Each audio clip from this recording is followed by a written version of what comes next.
السلام عليكم، مرحبا بكم. ان شاء الله تكونوا بخير وعلى خير صحه جيده يا رب العالمين. اللهم صل وسلم وبارك على سيدنا محمد واله وصحبه اجمعين الى يوم الدين.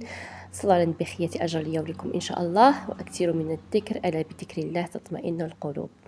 اليوم البنات جبت لكم بسبوسه بذوق الليمون وجوز الهند، وصفه ولا اروع، اقتصاديه غير بحبيبه على البيض وتجي ما شاء الله تجي تبارك الرحمن. وصفه ولا اروع، تجي بزاف بنينه، شحال ما تقعد تزيد تبنان، تزيد تشرب اكثر وتجي ما شاء الله تبارك الرحمن. كما راكم تشوفوا البنات، وصفه مقادير جد بسيطه والنتيجه تجي روعه الروعه.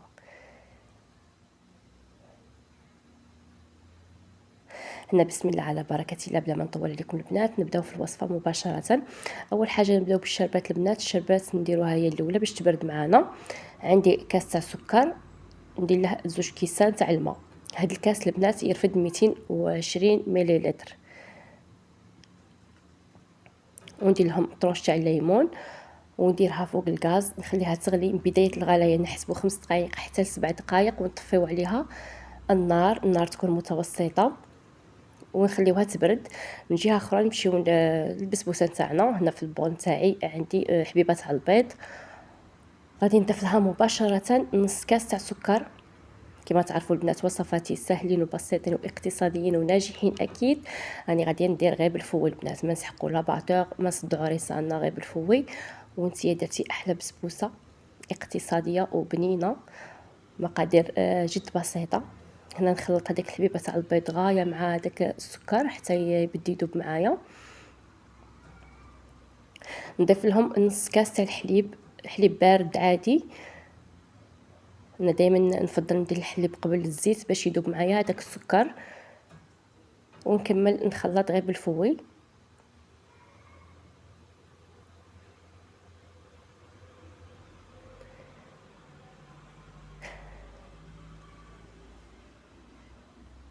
هنايا في هذه المرحله عندي لاباطاغوم البنات تاع الليمون. هاد لاباطاغوم تاع الليمون فيها لاغوم وفيها اللون، تعطينا داك اللون الاصفر. كما تقدروا ديروا لاباطاغوم اللي تجي بيضاء عادي، تعطينا بنه روعه وثانك تعطينا لون روعه. البسبوسه نتاعنا ما تجيناش بيضاء في الداخل. ونضيف نص كاس تاع الزيت معها ونكمل نخلط. الى عندكم البنات مبشور تاع الليمون ديروا كميه مليحه تاع مبشور الليمون، وتقدروا تستغناو على هذيك لاباطاغوم نتاع الليمون الا درتوها تعطيكم لون وتعطيكم ذوق ولا اروع. كما ندخل هذاك الزيت وهذيك لاباطاغوم مع هذاك الحليب وهذاك السكر والبيض. وهنايا نجي للنواشف. النواشف عندي كاس قل 4 سميد متوسط، ونكمله بالفرينه البنات. الفرينه عندي 2 مغارف تاع فرينه كبار. هاد السميد البنات اللي نديرو به المقيرط ولا نديرو به المبسس اللي جاي متوسط تاع ميزان درت به. وهنايا نخلط مقادير مضبوطه. شوفوا راني عدم تحصل عليها سائله. هنا نزيد نضيف لها 10 غرام تاع خميره حلويات.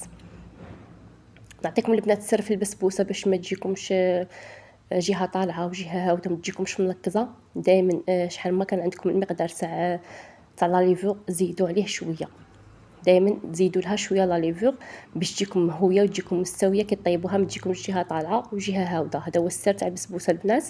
وهنا عندي 2 مغارف كبار تاع جوز الهند، يعني نواد كوكو. تقدروا تعوضوه باي مكسرات تبغيوهم، بجوز، بلوز، بقوقاو، باي مكسرات تبغيوهم. انا بما انني دايره لاغوم تاع الليم يتمشى غايه مع جوز الهند، فضلت نديره جوز الهند. وما تنساوش البنات بلي ثاني نواد كوكو تشرب لازم الخليط نتاعنا يكون سائل كيما هكذا. هنا زدت لهم مغرف تاع صغيره تاع خل ونخلط. وهذه هي لاباغي اللي تحصلت عليها البنات، ما لازمش تكون متماسكه، لازم تكون طالقه روحها بس كي السميد يشرب لنا ونواد كوكو ثانك تشرب. ونخليها تريح 5 دقائق. وانا جبت هذا المول اللي تقريبا كامل عندنا. هذا المول البنات القطر تاعها 22 سنتيمتر، دهنتها بشويه تاع الدهان ونفرغ الخليط نتاعي مباشره ندخله الكويزينيير ولا دخلوه للكوشه نتاعكم. ولا انا شعلت له غير من تحت، نخليه حتى يطلع على خاطره ويحمر غايه يدينا داك اللون الرائع.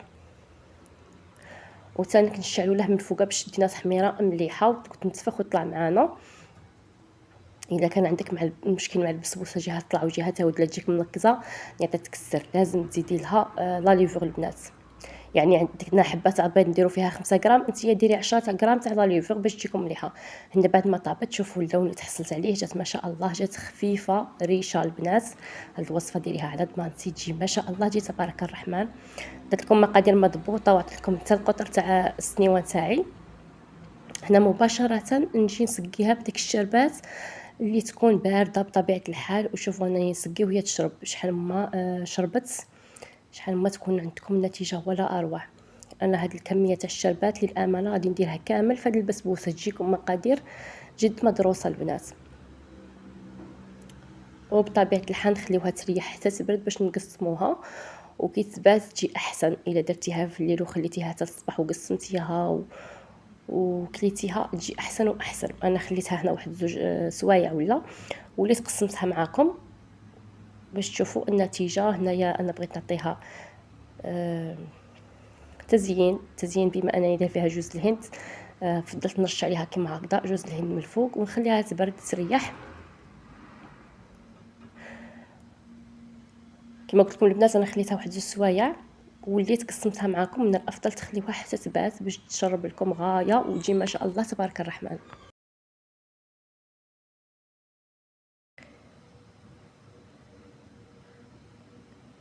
هنا البنات شوفوا نوريكم كيش حمارت ما شاء الله، كيما لتحت كيما الفوق. دات لون ما شاء الله تبارك الرحمن.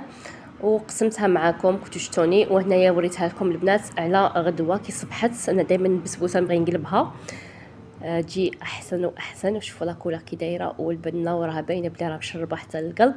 هاد الوصفه ولا اروع، ان شاء الله البنات تجربوها وتعتمدوها باذن الرحمن وتنال اعجابكم، واني متاكده بلي رايحه تعجبكم. هاد الوصفه تجي روعه روعه، كي باتت جات احسن واحسن. هذه هي النتيجه تاع اليوم، وهذه هي الوصفه تاع اليوم. المقادير بسيطه وانت درتي احلى بسبوسه. ان شاء الله البنات يكون عجبكم لا فيديو تاع اليوم، ان شاء الله تكون عجبتكم الوصفه تاع اليوم. تجربوها وتطبقوها في دياركم. بقى لي غير نقول لكم الا فيديو اخر باذن الرحمن. سلام.